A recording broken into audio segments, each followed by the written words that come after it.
Coming up on Grady Newsource, a live report on the upcoming special election in Athens, Clark County. The latest on the ongoing investigation of a drive-by shooting in Athens that resulted in the injury of a teenager. Learn how young adults leaving foster care and experiencing housing insecurity can receive free basic care and support for living independently. All that and more coming up live at 5. This is Northeast Georgia's only local source for TV news. From the Grady College of the University of Georgia, this is Grady Newsource.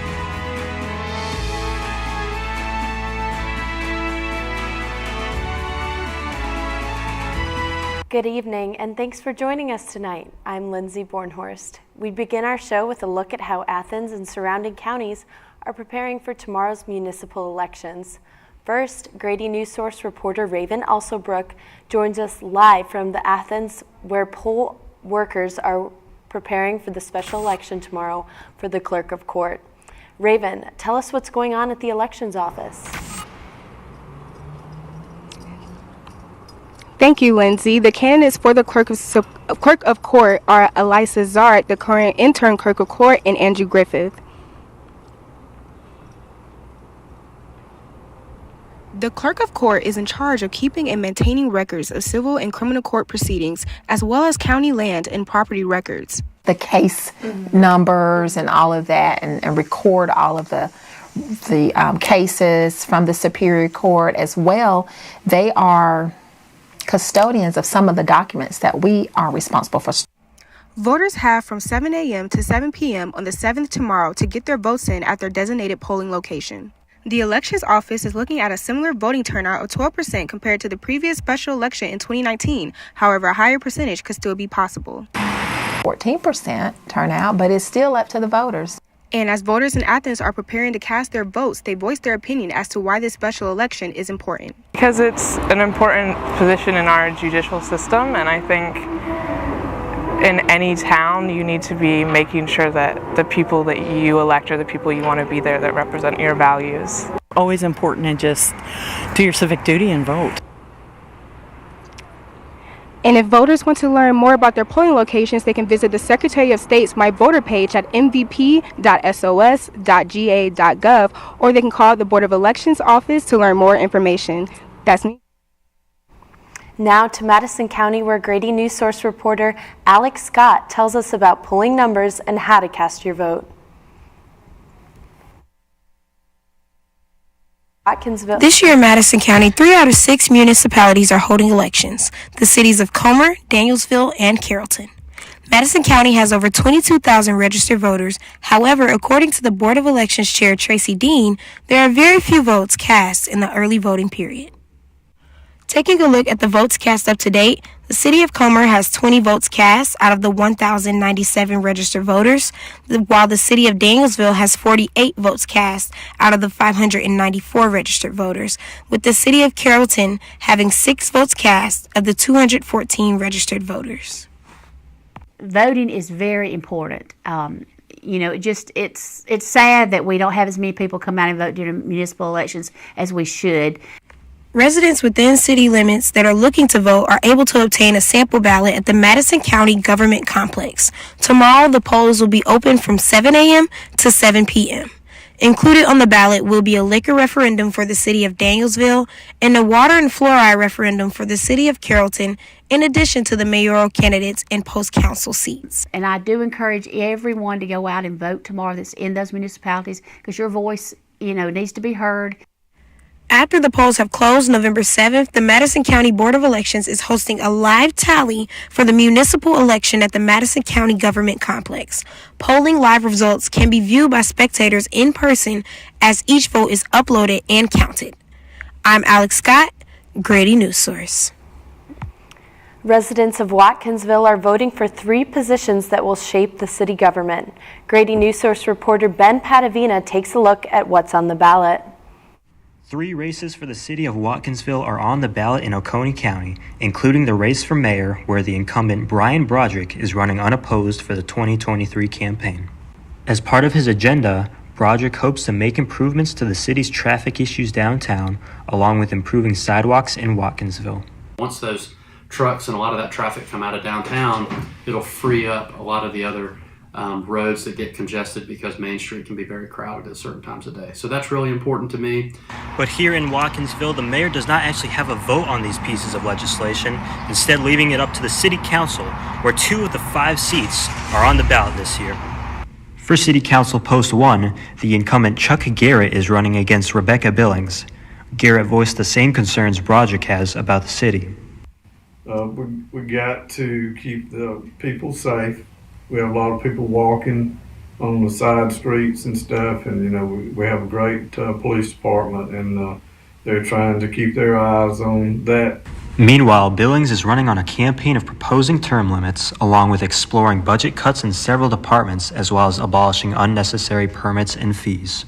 Officials in Watkinsville hope that a large number of residents turn out for the election. I'm excited that we had other candidates offer. I think that's also a great testimony to democracy and Republican government that we've had contested elections.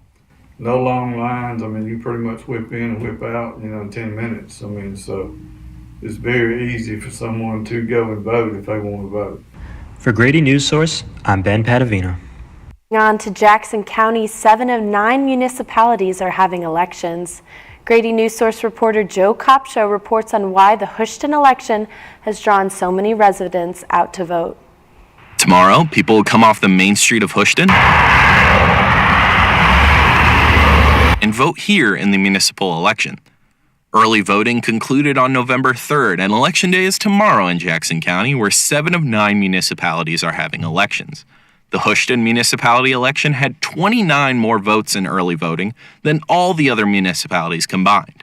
Any election, municipalities generally have a smaller turnout for elections. They're just a lot smaller. We don't have a lot of mayors on the ballots, I believe. Houston has a high turnout partially because it does have mayors, the highest local position, on the ballot, as it is one of only 3 municipalities to have a mayoral race where at least 2 candidates are running. Houston has an estimated 4,290 residents, and with 532 early votes, a total of 12.4% of Houston voters have cast early ballots. Active Mayor James Lawson was appointed by the City Council after elected Mayor Lauren O'Leary resigned. Lawson described the importance of residents being able to vote for their mayor again. Regardless who's elected, make sure it's the right person. My gosh, if you got to have stability within our community, and unfortunately we hadn't had that for quite a while. Everybody's concerned about traffic, property taxes, sewer, infrastructure, water, things like that. And they should be. The 3 mayoral candidates' platforms reflect Lawson's statement, as they all focus on Houston's development. Nicholas Sutton wishes to create sustainable economics by improving human health. Michael Beck wants to protect the small-town lifestyle. And Debbie Martin is focusing on managing smart growth. Tomorrow you can come here and walk right in and vote right here at Houston City Hall from 7 a.m. to 7 p.m. Reporting from Houston for Grady Newsource, I'm Joe Copshow. In Barrow County, residents can vote on races for county wards, mayors, and a specialty T-Splosh ballot. Grady Newsource reporter Gabby Kanzian tells us about the voting process. And sorry for the technical difficulties, but after the break, we have the latest on the ongoing investigation of the drive-by shooting in Athens, which resulted in the injury of a teenager.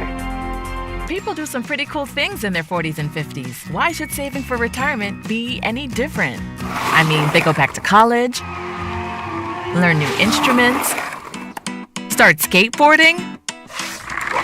Okay, maybe that one's not for everybody, but saving for retirement is. With aceyourretirement.org, you can get on track with your retirement savings no matter your age. Just have a 3-minute chat with Avo, the friendly digital retirement coach from AARP. You'll get personalized recommendations based on your input that are easy to understand and work with your lifestyle. It's quick, easy, and free. Plus, it's sponsored by AARP, so you know they got your back. Woohoo! Gnarly move, Dad. Thanks, sweetie. So wherever you are in your retirement savings journey, head to aceyourretirement.org and start chatting with Avo today. That's aceyourretirement.org.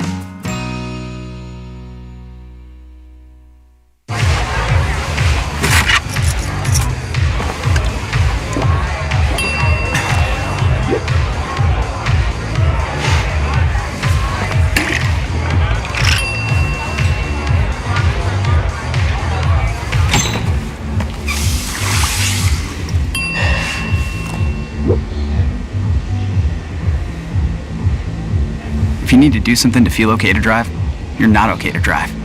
Don't drive buzzed.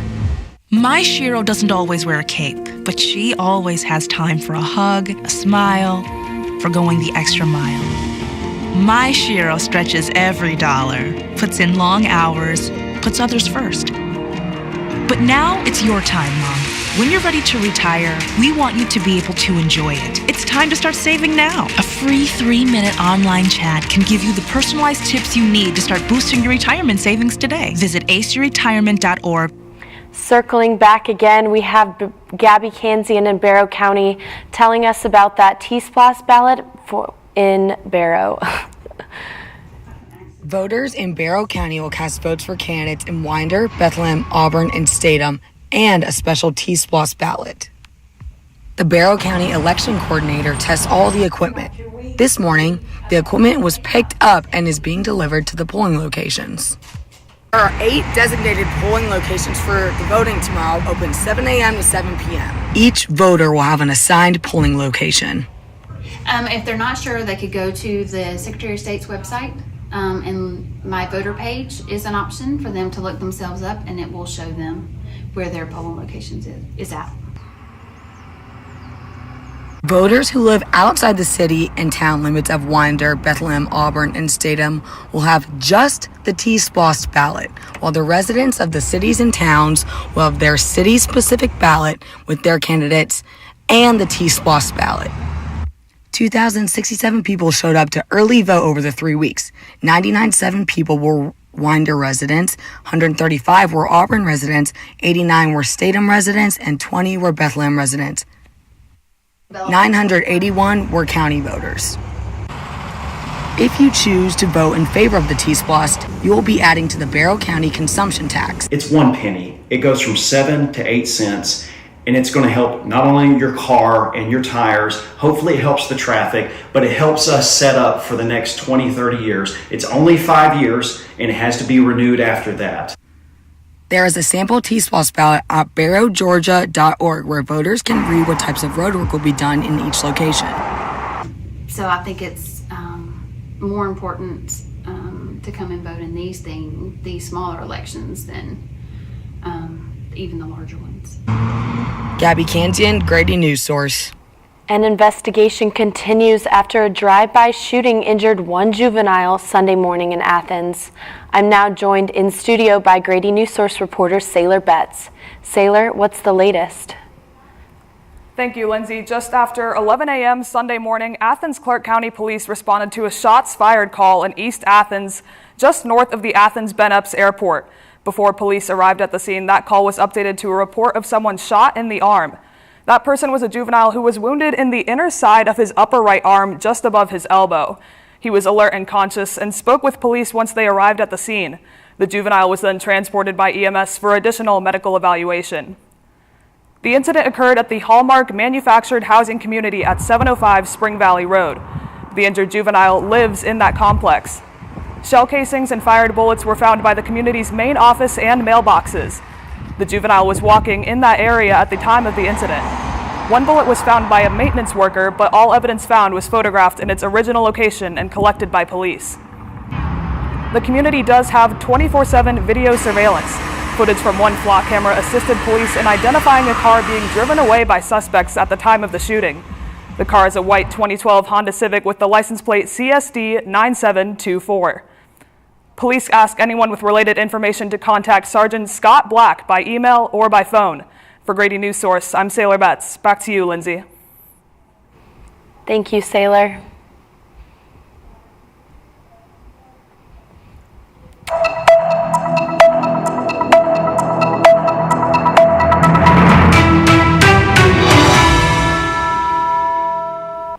Once a child in the foster system turns 18, they must find a new place to stay. Grady Newsource reporter Ethan Wells tells you how Lydia's Place is helping former foster students begin their adult life. Samaya Benton found herself with nowhere to go when she was unhoused her senior year of high school. I think the past 3 years, it's been like really rough in my life and just rough in my family's lives. And I just didn't know like where to go, where to turn. Like I didn't know it was help out there, you know? until I reached Lydia's place. So coming to Lydia's place, they're very big on like helping and making you feel supported. Lydia's Place offers students from 17 to 24 who have aged out of foster care or have housing insecurity a place to stay. However, Lydia's Place tries to go beyond this by creating a bridge between the foster care system and the real world. Also, not only do they have to be in school working on their degree, they're required to have a part-time job to be in our program. And so if they don't have a job when they come to us, we help them get a job. Lydia's Place helps students with their basic needs as well. They have a boutique full of donated clothes so students are well prepared for their jobs or interviews. However, independent transitional programs like Lydia's Place often lack the resources needed to house as many students as they would like. Lydia's Place has a waiting list around 15 right now. And the main barrier for these programs is really resources. And if we had a mechanism and more funding for these independent living programs, then you would see more within communities. Programs like Lydia's Place help give young adults like Samaya a chance to pursue their goals. It really fosters a sense of independence, and it really provides a nice bridge from exiting out of a traditional foster home or group home setting into independent living. When I got here, I was just like so like broken and just it was a lot going on mentally and physically, and right now I never thought like I would be here. I've always had goals, but Lydia's Place it helps me take the step to get to reach the goals that I'm trying to reach. Ethan Wells, Grady Newsource. We have Grady Newsource reporter Ethan Wells joining us in the studio today. Thanks for joining us, Ethan. Thanks for having me, Lindsay. Now tell me, what exactly does Lydia's Place do for these students? So outside of just they do house the students, but outside of that, they do a lot more for these students. They bring them in bi-weekly and they have these meetings. They'll bring in a guest speaker, talk to them on a bunch of different like facets of life. So it can be anything from financial planning, cooking classes, or why they need a credit score and why it's important to keep that up. Just basic life skills that some of these kids may not have gotten while they were growing up. And how many students do they house exactly? So right now they are housing 15 students and have a wait list of about 16 students waiting. So it's a very high demand right now to be in the program. Lydia's Place does want to house as many as possible, and thanks to a grant that they have just received, by the end of 2024, they're going to be able to house 3 times the amount of students they are right now. They're going to build 2 15-bedroom apartments, so they'll be able to hold 45 students instead of 15 by the end of 2024. And why is a program like this needed? So a program like this is obviously extremely important because when kids leave the foster care system, they need somewhere to go. It builds a bridge from being unhoused or not knowing where they're going to stay, and gives them a chance to get an education and to have a place to stay while they're getting an education. And a main factor that Lydia's Place tries to help these students learn is the ability to goal set. So some of these students, they may not have known where their next meal was coming from or known where they were going to stay the next night. So it's been really hard for them to set goals for their future, and that's what they're trying to do. All right. Well, great. Thank you, Ethan. Thanks for having us. Populations are rising in small towns like Brazelton, Georgia. Grady Newsource reporter Aiden Coulter shows us how this town is combating their growing trash problem. We're picking up trash to help this environment. So why is it important to pick up your trash? So it's to help the world, because if animals eat trash, they can get sick, and animals also kind of help. And if it goes into the sewers, it goes all the way down to the ocean. The phrase, "it takes a village," rings true in Brazelton as Cub Scouts and community members alike are coming together to keep their town clean. The Brazelton Cleanup Initiative kicked off this weekend but will continue until this Sunday. Organizers are reaching out to the public and asking them to get involved in any way they can. If you get out and walk every morning, this would just be an opportunity for you to go ahead and just kind of pick up trash while you're out and about anyway. Pinnell is working with the Brazelton Downtown Development Authority to keep the town's 5 rivers and streams clean. Environmental specialist Yvette Weiss is educating people on where the trash comes from, how it ends up in streams, and the ecological importance of keeping trash out of streams. For instance, this stream is thriving with life. A lot of the insects start their life as aquatic insects, and then they metamorphosize into flying insects. A lot of people don't know that. Within just a few decades, the town of Brazelton has grown its population from 250 to over 14,000. Some members of the community encourage this growth, but with more people comes more trash. Just with growth, there is going to be more trash impact, but we also have more people that are interested and concerned about their community. So it all kind of works together, I think. Pinnell will be collecting information cards from individuals throughout the week for how much trash was picked up in order to tally their total impact. I'm Aiden Coulter with Grady Newsource. After the break, Hadia Williams will be welcoming us back with the weather.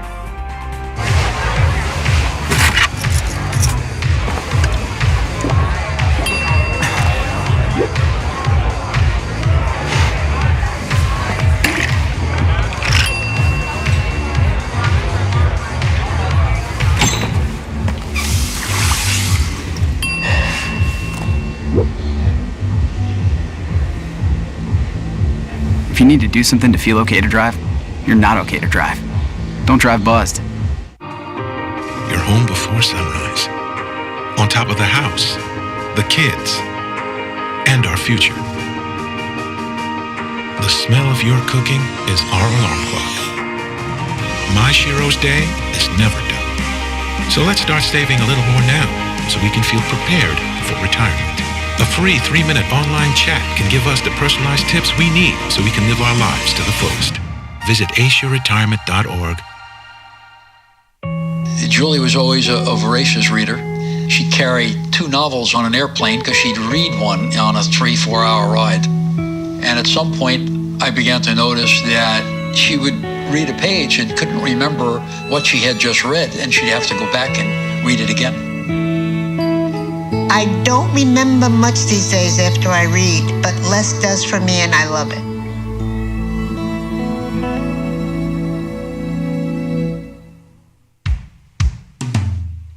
Hey world, I have a quick message. It's about safe driving. Alright, let's go.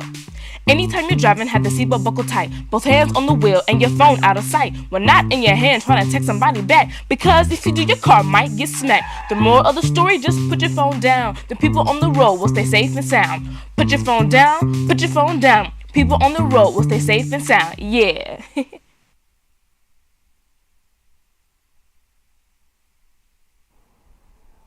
Good evening. I'm Hadia Williams with your daily weather forecast. You may be feeling a little disoriented today as daylight savings begins Sunday at 2 a.m. If you haven't yet, make sure to turn your clocks back an hour. Daily periods of sunlight will lessen throughout the month as we get closer to the winter season. We had a beautiful day today in Athens with the low hitting 48, but temperatures reaching 76 this afternoon. We will continue to see the contrast in temperatures throughout the week. Clear skies with highs in the 80s and low in the high 50s will be a staple throughout Wednesday. Starting Thursday, we will have a slight drop in temperature with clouds starting to form, leading to a 50% chance of rain on Friday with a high of 75 and a low of 59. If you see bright lights that look like fireballs flashing through the night sky within the next few weeks, do not be alarmed. The southern Taurus meteor shower peaked this past weekend with 10 visible meteors per hour. These showers are caused by debris from the comet 2P entering the Earth's atmosphere at 60,000 to 65,000 miles per hour. They tend to be brighter and slower moving than most showers. The northern Taurus are predicted to peak on November 12th. For Grady Newsource, I'm Hadia Williams.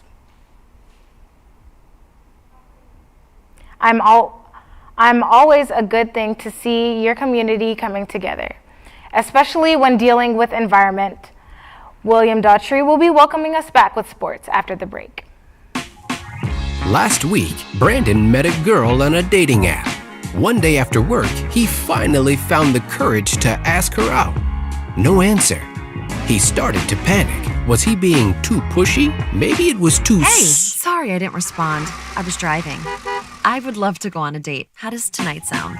Brandon tried to play it cool, but inside he knew. A girl so smart, so responsible. She must be a keeper. You know, a lot of people say, when you're going somewhere, you don't want to look back. But I beg to differ. For her to see her father celebrate his graduation, it's the best feeling in the world. I can't lie and say it was easy. But sometimes you just have to stop everything and take it in. I looked at everything in a different light. And I realized it started with me going back and getting my high school diploma. Jordan knows he shouldn't eat this entire bowl of nachos, but tonight he's earned that right. Because a few hours ago in the middle of happy hour, he recognized a sign. Not from the gods or a bolt of lightning, but from a double heart, a kissy face, and a fourth ha in ha ha ha. That's when Jordan knew he was buzzed. So when it was time to go, he got a ride home instead of driving. Be a legend like Jordan. Recognize your buzzed warning signs and get a ride home. Buzz driving is drunk driving. There is a road laid out for me. First night here, but Amy seems cool. Leading down to the river. I am blind, but I need not see. What do you think? I know this road is there for me. If I'm really free, take me down to the river and walk. Good evening, I'm William Daughtry with your sports news. College Game Day has announced they will be returning to Athens for the first time since November 5th of last year for Georgia's top 10 tilt against 8-1 Ole Miss. Game Day will be set up at 9 a.m. at Myers Quad on Saturday ahead of the big game with kickoff at 7 p.m. Speaking of the Bulldogs, they grinded out a huge 30-21 victory over number 12 Missouri. There were 4 lead changes throughout the game, with Georgia finally pulling away in the fourth quarter with a 48-yard Peyton Woodring field goal with 4 minutes left in the game. Switching gears a little bit over to high school football, the state playoffs will be starting this Friday. There's one familiar face to the playoffs that won't be in this year, however. Coach David Perno and the Clark Central High School Gladiators were a fixture in the postseason, making it in Perno's first 7 seasons dating back to 2016 when he was hired, with 3 quarterfinals appearances in those 7 years. This year, however, they lost 4 regional games by 1 score, losing to Jefferson by 8, Flowery Branch by 3, Loganville by 1, and Eastside by 7. If they won either of the games against Flowery Branch or Loganville, they would be in the state playoffs right now. More from Coach Perno now. There's no one to blame except me. And it's got to come from the top. It's disheartening, discouraging, and definitely we'll have to do some evaluation about moving forward. To sum this team up, I sent this to my coaching staff this morning. I said, basically the irony of it is we were so very close, but the reality of it is we were so very far. Top of Clark Central's division, though, were the Jefferson Dragons out of Jackson County, who will be at home this weekend against the Maynard H. Jackson High Jaguars at 7:30 p.m. this weekend.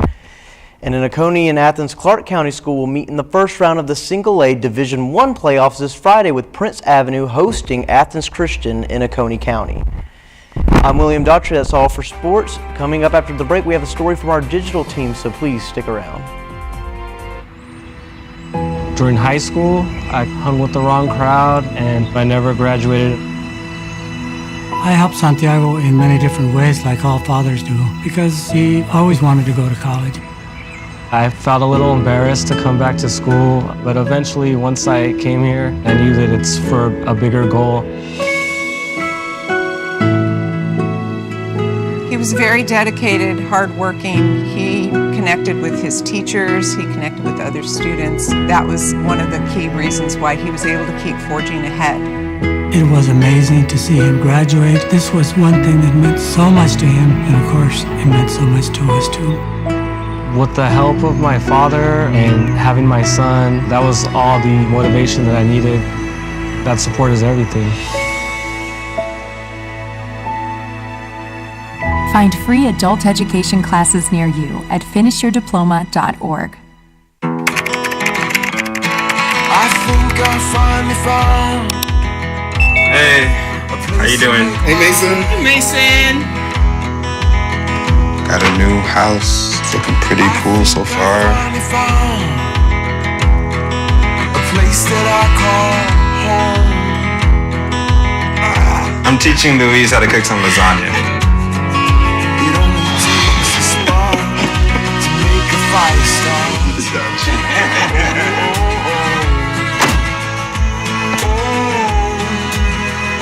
Thank you. Study, please.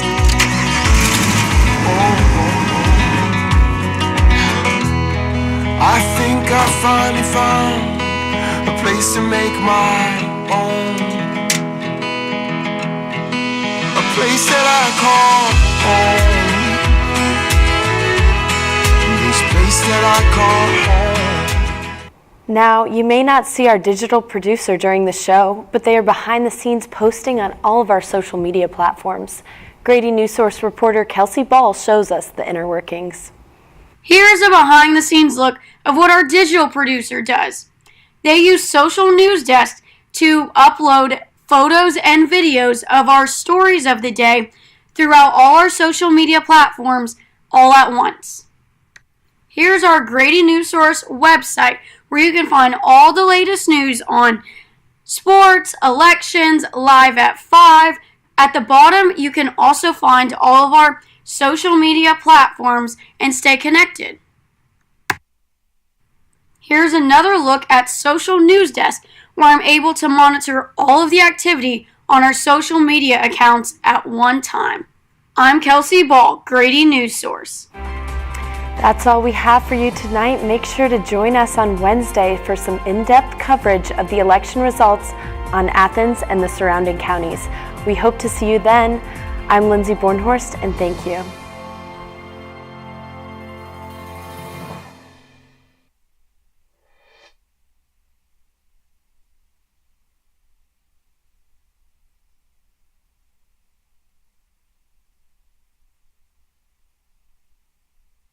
People do